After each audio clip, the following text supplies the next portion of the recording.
What has to be a disappointment on the home front, it looks like the Democratic Party got pretty hollowed out on your watch. About 1,000 seats lost in the Congress, Senate, governors, state houses. Is that on you?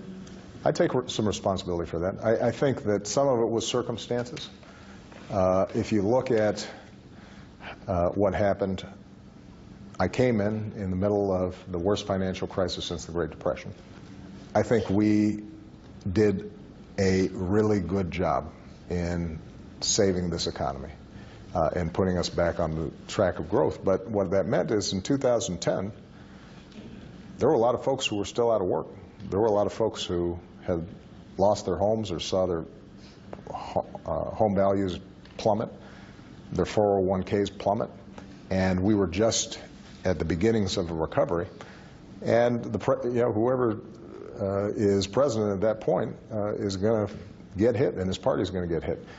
So some of this was circumstances, but I think that what is also true is that partly because my docket was really full here, so I couldn't be both chief organizer of the Democratic Party and function as commander-in-chief and president of the United States.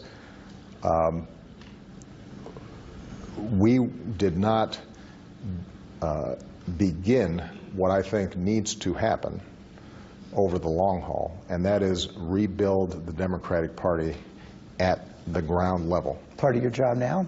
Well, I think that it's something that I have an interest in. I started as a community organizer. Every one of my campaigns was premised on getting new people involved. And if there's a theme in my public career, it's that if ordinary people get involved, then good things happen. So I want to see the Democratic Party move in that direction. And what that means is that we aren't just micro-targeting to eke out presidential victories. It means that we're showing up in places where right now we're not winning a lot. But if you're not in there at least making an argument that, hey, you know what? It's the Democrats who are trying to raise your minimum wage. It's the Democrats who are trying to make sure you got health care or that your health care costs aren't killing you. It's Democrats who are making sure that your kids aren't drinking polluted water.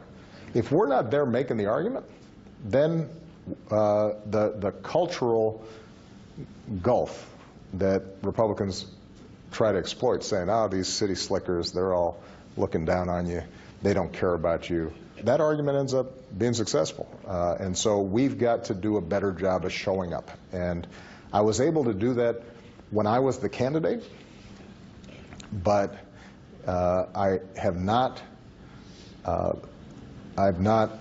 seen or presided over that kind of systematic outreach that I think needs to happen.